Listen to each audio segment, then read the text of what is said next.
You're watching World Talks on TVP World. My name is Nasha Farma. Tuesday marks the second day of the EU-Armenia summit in Yerevan as Europe steps up its engagement in the South Caucasus amid a fragile post-conflict landscape. Prime Minister Prysmian is hosting the President of the European Council, Antonio Costa, and President of the European Commission, Ursula von der Leyen, focusing on strengthening bilateral ties between Yerevan and Brussels. At the same time, Italy is advancing energy talks with Azerbaijan, pointing to a broader strategic shift across the continent. And joining us now is George Melashvili, President of the Europe-Georgia Institute, to discuss it further. Good to have you with us. Good morning. Thank you for the invitation.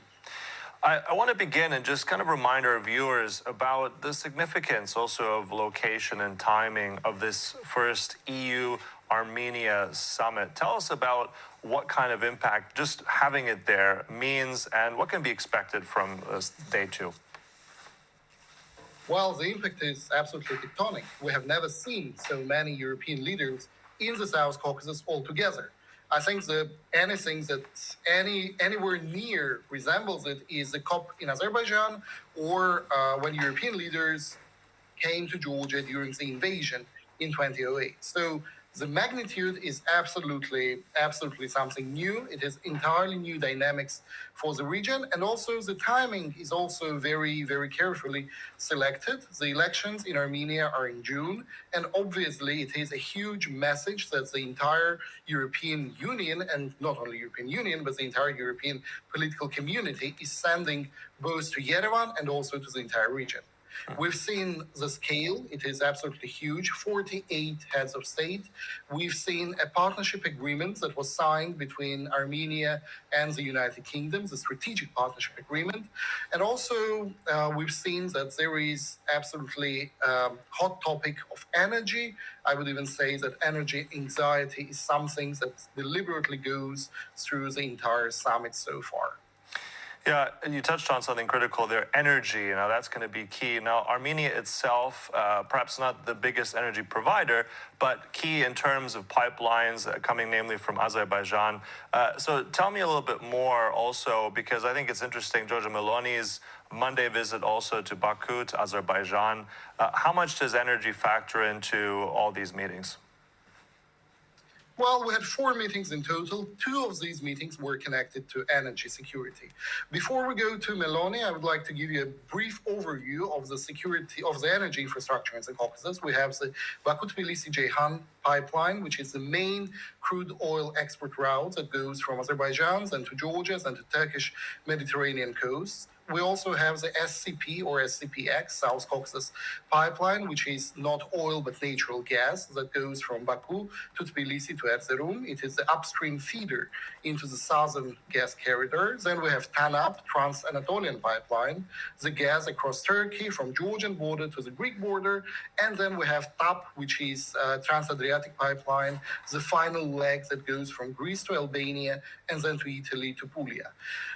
So that's like the most important part here is the last one, the pipeline, the gas line that goes from Georgia, from Azerbaijan to Georgia and to Albania and to Puglia, because that's how Italy is also receiving significant parts of its energy from the Caucasus. It is approximately 17% of oil and approximately 16% of gas, respectively. Italy has significant connectivity to the Caucasus, and that's probably one of the explainers why Meloni decided to go to Baku directly from Yerevan the same evening after she had meetings in Italy, in Armenia, and now she is going to Azerbaijan to have meetings with Aliyev.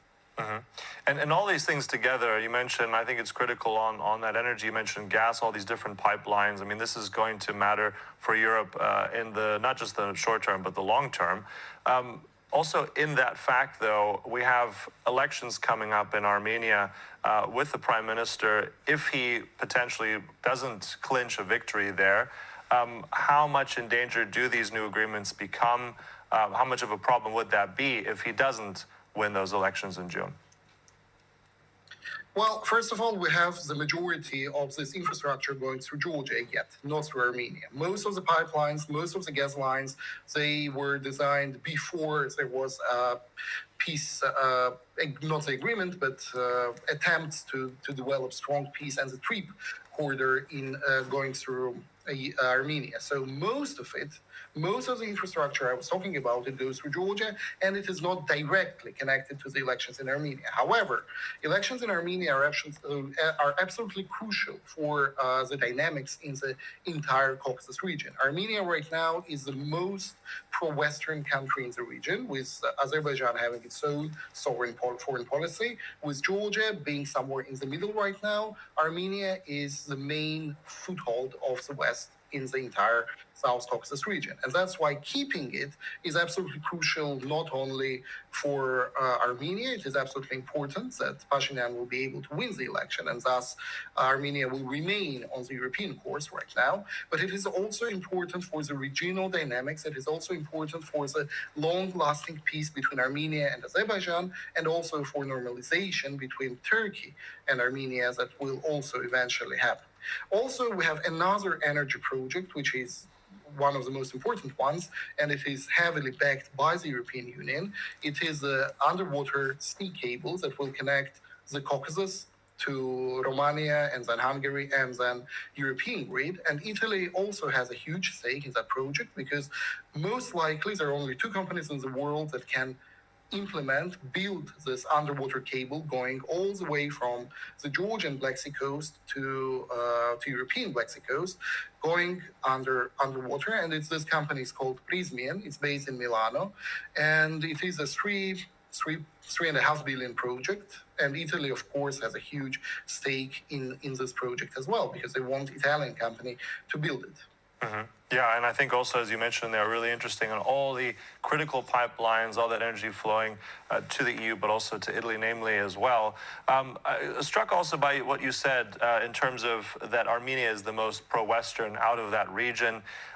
Not so long ago, some weeks back, I believe it was the Prime Minister of Armenia was in Moscow meeting Putin. I think Putin said something along the lines that he doesn't mind so much the alignments, or let's say the dialogue of Armenia with other partners like the EU, but it cannot have both, as in this integration with the EU and also with Russia's orbit.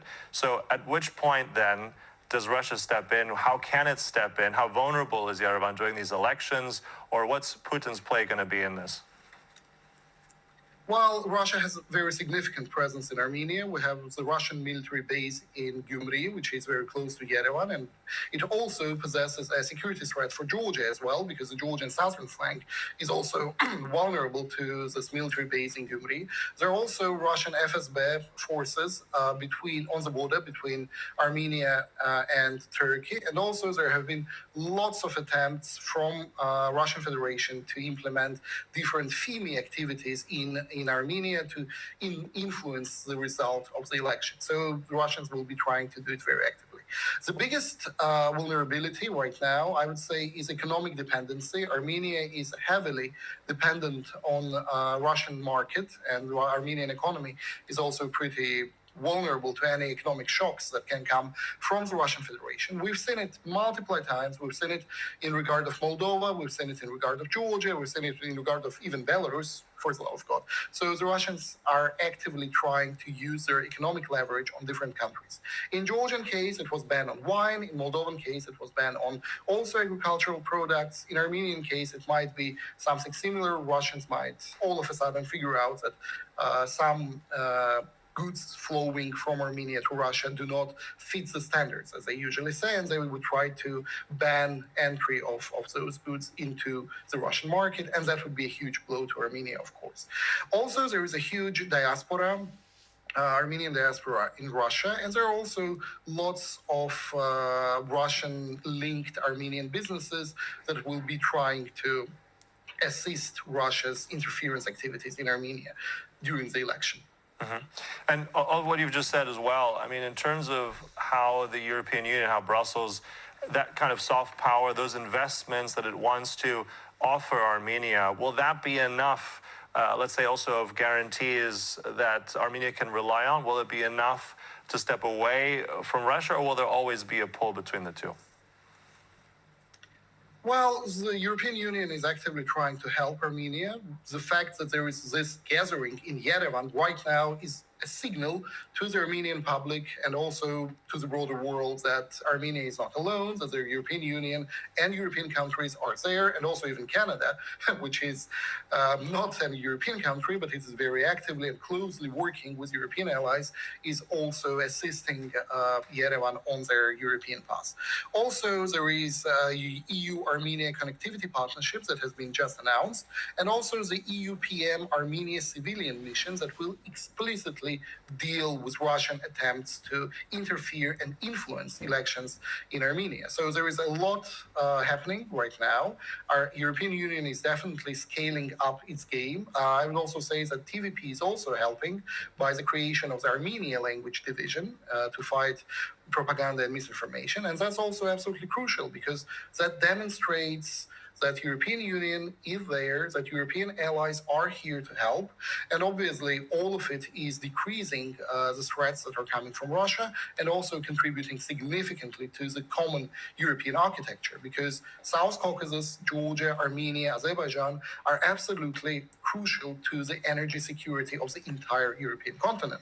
And as we see now in the case of the Strait of Hormuz, Europe absolutely needs to diversify its energy resources. And right now, South Caucasus, with its connection to Central Asia in the future, is also a very, very important part of the future of European energy security architecture. Mm-hmm. And just really briefly, in terms of the public as well, we've seen that, from your home country of Georgia as well, how much the public supports that direction to Europe. Is it the same in Armenia? Just briefly. Well, it depends. Right now, I think the majority of the Armenian population will support European path for the country because obviously Russia did not fulfill its obligations as is viewed in Armenia during the war with Azerbaijan. They did not protect the sovereign Armenian territory, so the Russians failed to protect Armenia. And right now, obviously, there is a huge dissatisfaction. I think it is very obvious for the Armenian public that Russia is trying to interfere in the elections, and obviously they don't like it. So eventually, I think we will see even more decrease of Russian influences in Armenia after the election. All right, so giving us a really comprehensive overlook. Thank you so much. Much appreciated. That was our guest here, George Melashvili, president of the Europe Georgian. So thank you. And thank you for watching. That concludes World Talks, but stay right here on TVP World for more. Goodbye.